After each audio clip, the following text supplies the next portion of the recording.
August 15, 1943, Camp McCoy, Wisconsin.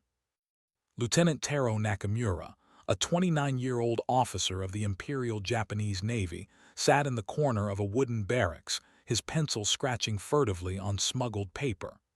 "This cannot be real," he wrote, his words trembling with disbelief. "They feed us like emperors, house us like guests, and show us fields that could feed the world. How can a nation at war possess such wealth?" Outside, the Wisconsin summer hummed with life. Golden wheat fields stretching to the horizon, electric lights glowing in the camp's mess hall, and American guards casually sharing cigarettes with prisoners. In Japan, blackout regulations had darkened cities since 1941, and rice rations had dwindled to 300 grams per day.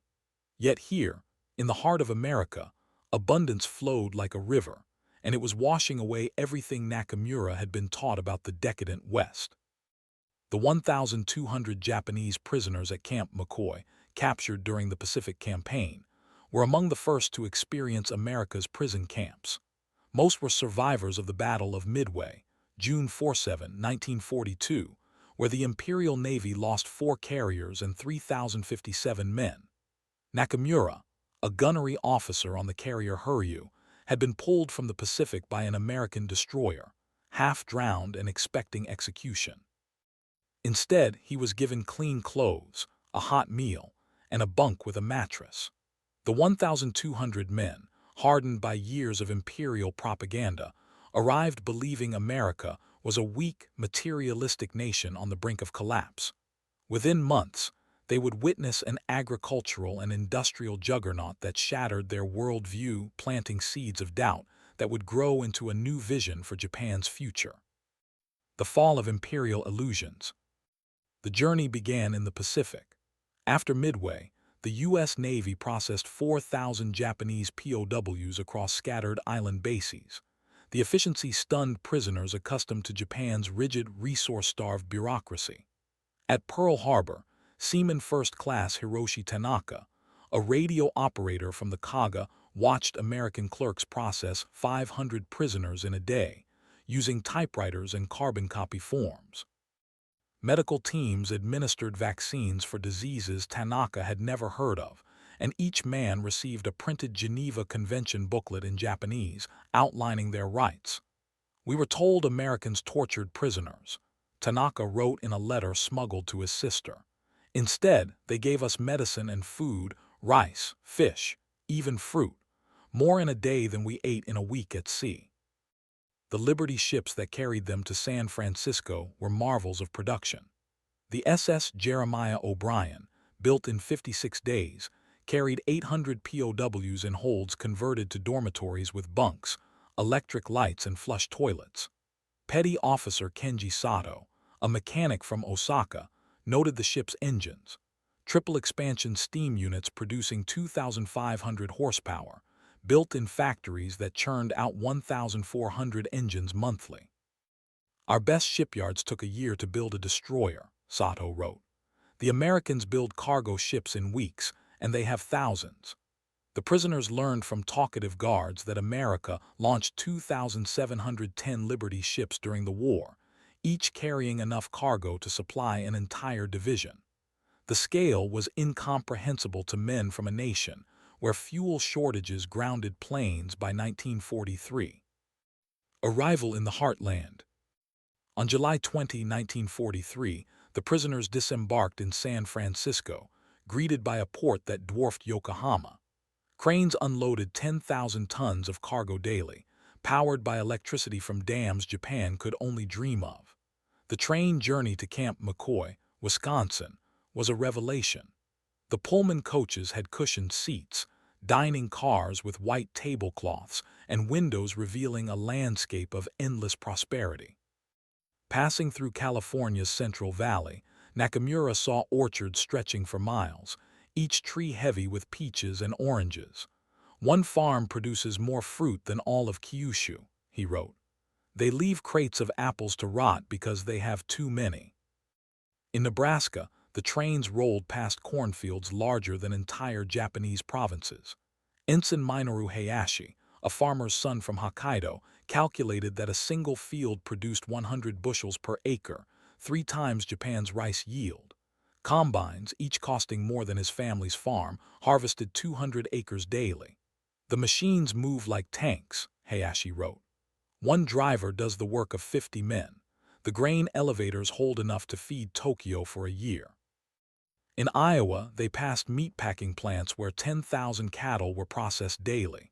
The prisoners, who considered meat a luxury, watched workers eat beef sandwiches during breaks, tossing half-eaten portions into bins. "They waste more food than we eat," wrote seaman Akira Mori. "Yet they never run out." Life in the camps. Camp McCoy, built in 90 days, housed 4,000 prisoners in barracks with electric heat, running water and flush toilets, luxuries unknown in most Japanese villages. The hospital had X-ray machines, surgical suites and penicillin, which Japanese doctors had only read about. Lieutenant Commander Dr. Shigeru Kato, a naval surgeon, was stunned. They treated a prisoner's infected finger with a drug that could have saved generals in Japan. This is not propaganda, it's carelessness born of abundance. The daily ration was a psychological bombshell, 3,000 calories including rice, beef, eggs, milk, and fresh vegetables. In Japan, civilians survived on 1,200 calories, mostly rice and seaweed. Petty Officer Jiro Yamada, a cook from Tokyo, worked in the camp kitchen, marveling at electric ovens and refrigerators holding 500 gallons of milk. "We threw away more food than my family saw in a year," he wrote. "Not spoiled, just extra." They planned to have too much. The prisoners received cigarettes, soap, and writing paper, items rationed to near extinction in Japan. The agricultural awakening. By September 1943, labor shortages led to POWs working on Wisconsin farms. Unlike German POWs, Japanese prisoners were initially restricted due to racial tensions, but necessity opened opportunities. At a dairy farm near La Crosse, Nakamura harvested corn alongside American farmers. A single tractor, powered by a 40-horsepower engine, plowed fields in hours that took days in Japan. The farmer, a man named Olson, showed Nakamura his books, 200 acres yielding 12,000 bushels of corn, enough to feed 1,000 families. "This is one farm," Olson said. "There are millions like it," Nakamura wrote. "Japan starves while America buries itself in food. One man feeds hundreds. In Japan, hundreds feed one." In Minnesota, prisoners worked sugar beet fields, watching combines harvest 50 tons daily. The beets were processed in factories producing 1,000 tons of sugar monthly, more than Japan's entire 1943 output. Seaman First Class Takeshi Ono, a factory worker from Kobe, saw electric conveyors sort beets faster than 100 men could. "The machines never stop," he wrote. "Women operate them, teenagers repair them." Japan's factories rely on men working to exhaustion. Here, machines do the work and people manage the machines. Cultural revelations. The camps offered English classes, American history lectures, and access to newspapers. Prisoners read the Milwaukee Journal, stunned by its open criticism of the government, unthinkable in Japan's censored press.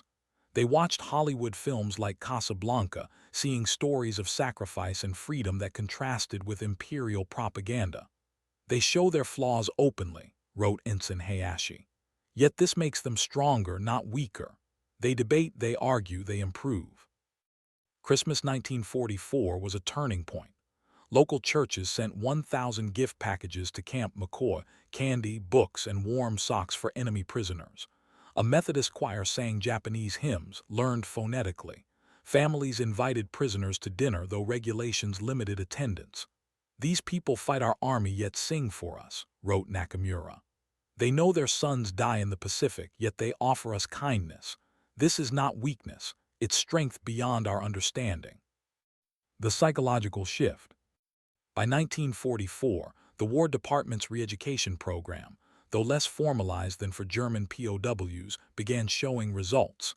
Over 2,000 Japanese prisoners enrolled in classes on democracy and economics. Camp newspapers like McCoy's Sakura Press published essays on freedom and cooperation.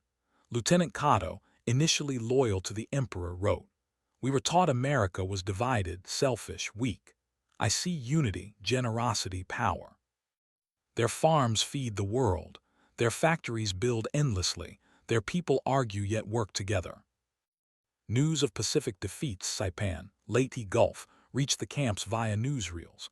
Prisoners saw American carriers launching 1,000 planes daily, built in shipyards producing a carrier every 60 days. "Our Navy took years to build one carrier," wrote Sato. "America builds them faster than we build destroyers."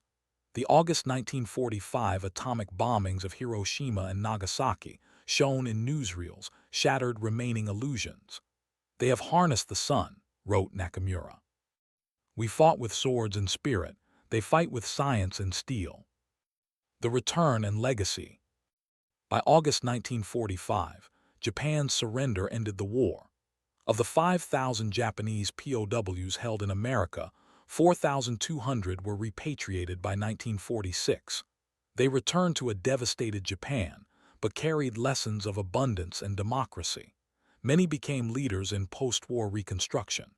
Ensign Hayashi introduced American farming techniques in Hokkaido, boosting rice yields by 40%. Dr. Kato pioneered penicillin use in Japanese hospitals.